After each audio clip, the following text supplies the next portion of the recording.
আসসালামাইকুম। কুকিং হাউসের পক্ষ থেকে সবাইকে স্বাগতম। আশা করি আল্লাহর রহমতে সবাই ভালো আছেন। আমিও আলহামদুলিল্লাহ মোটামুটি ভালো আছি। আমার শরীরটা একটু খারাপ, সর্দি লাগছে। আমি আজকে বানাবো একটা আলু দিয়ে আলুর নাস্তা। প্রথম আলুটাকে আমি কেটে এই যে ধুয়ে নিয়েছি। এখন সিদ্ধ বসাই দিছি, আলু সিদ্ধ করে নিব। এই যে আমার আলুটা সিদ্ধ করে নিয়ে আসছি। এবার আমি আলুটাকে একটু ম্যাশ করে নেব। এর মধ্যে আমি আধা চামচ রসুন বাটা, আধা চামচ জিরার গুঁড়া, তারপরে লাল মরিচের গুঁড়া, তারপরে হলুদ গুঁড়া আধা চামচ আর লবণ স্বাদ মতো, এগুলো এখানে দিয়ে দিব। তারপরে আমি এখানে পেঁয়াজ পাতা, কাঁচামরিচ 3টা আর পেঁয়াজ এগুলো কেটে নিচ্ছি, এখানে দিয়ে দিব।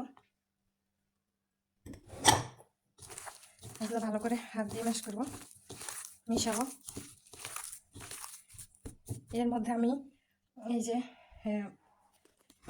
ময়দা নিয়ে নিচ্ছি 1 কাপ,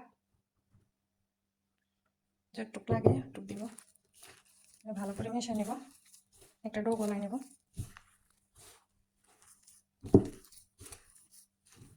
যা আমার ডোটা এরকম হয়েছে। এবার আমি একটু ময়দা ছিটাই নিয়ে এই ডোটাকে 2 ভাগে ভাগ করে নেব।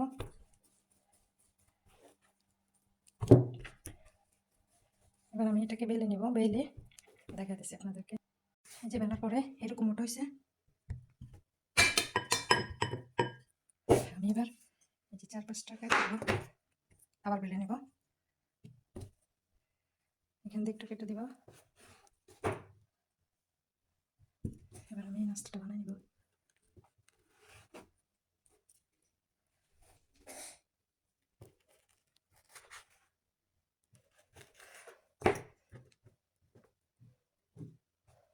সুন্দর করে কেটে নেব।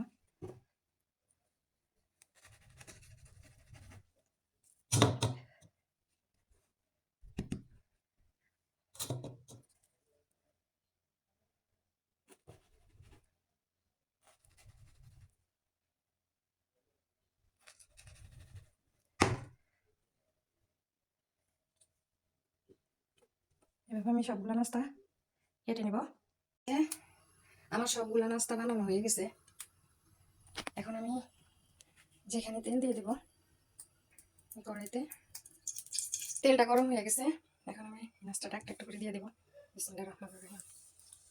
এবার আমি আস্তে আস্তে এগুলো ভেজে নেব।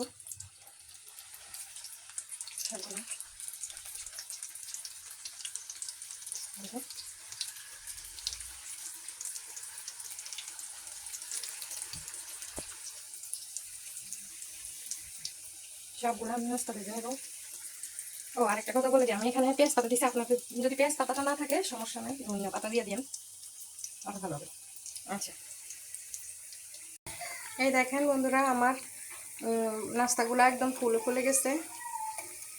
এই নাস্তাটা বাসায় একবার হলে ট্রাই করেন, ভীষণই মজা হয়। এই যে সবগুলো ফুলে গেছে সুন্দরভাবে। আপনারা বাসায় একবার হলে বানাই খাইয়েন, ভালো লাগবে আশা করি। এই যে আমার নাস্তাটা হালকা আগুনে নাস্তাটা ভাজবেন, তাহলে মুচমুচা হবে।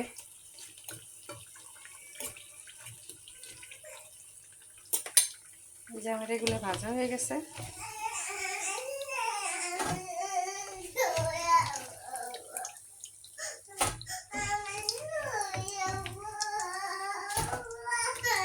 এভাবে আমি সবগুলা নাস্তা এভাবে ভেজে নিব।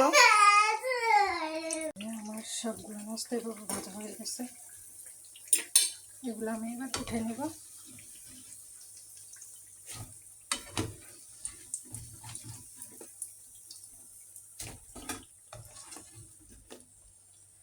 এবার এগুলো দিয়ে দিব। আমার নাস্তাগুলো সব বানানো হয়ে গেছে। আশা করি সবার ভালো লাগবে। ভালো লাগলে আমার চ্যানেলটাকে সাবস্ক্রাইব করে দিবেন, লাইক করবেন। সবাই অনেক ভালো থাকবেন। আল্লাহ হাফেজ।